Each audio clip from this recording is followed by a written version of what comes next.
above the one with the balcony, through there is known as a council chambers.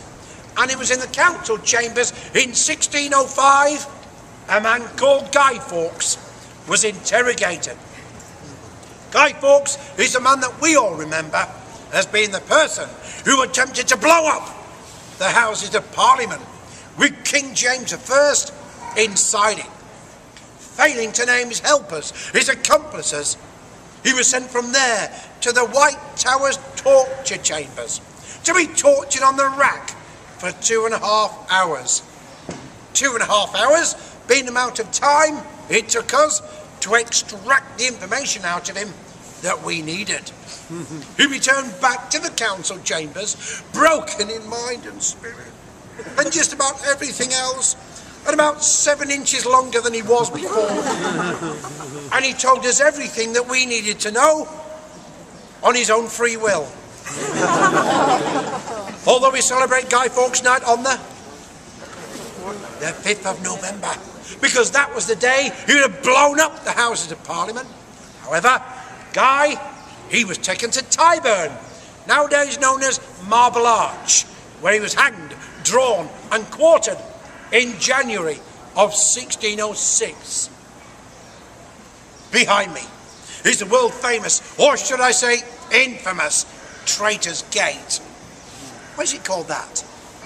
Why is it called Traitor's Gate? A lot of traitors came through, it's obvious, isn't it? Used to be called the Watergate.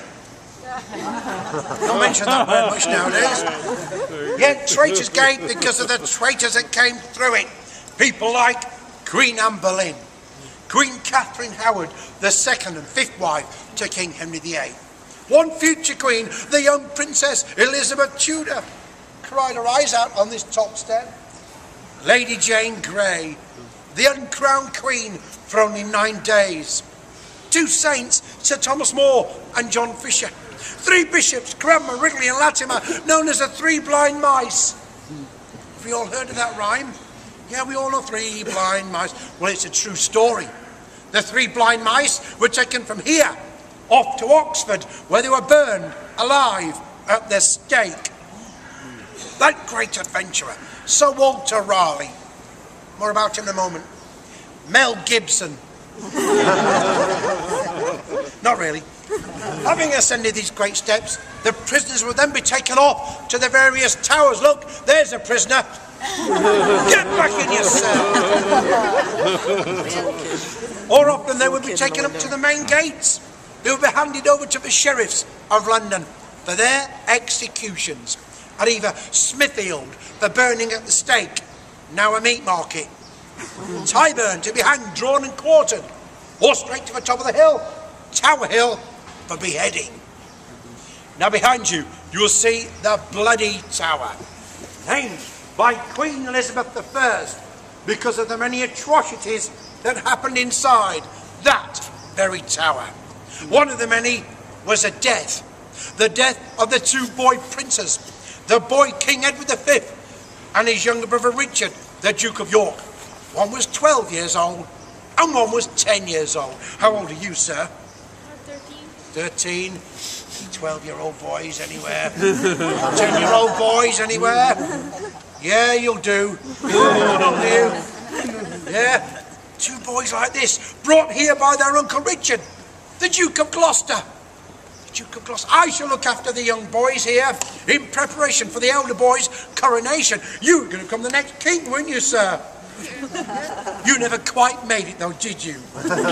Because it is believed that as the 2 boys went to bed fast asleep, one was stabbed to death, the other one was smothered, suffocated with a pillow, never to be seen again.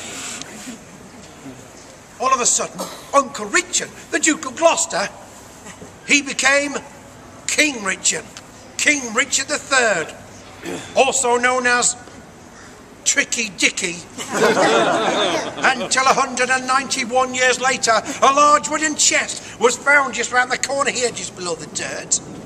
Workmen were digging away. They found a large wooden chest.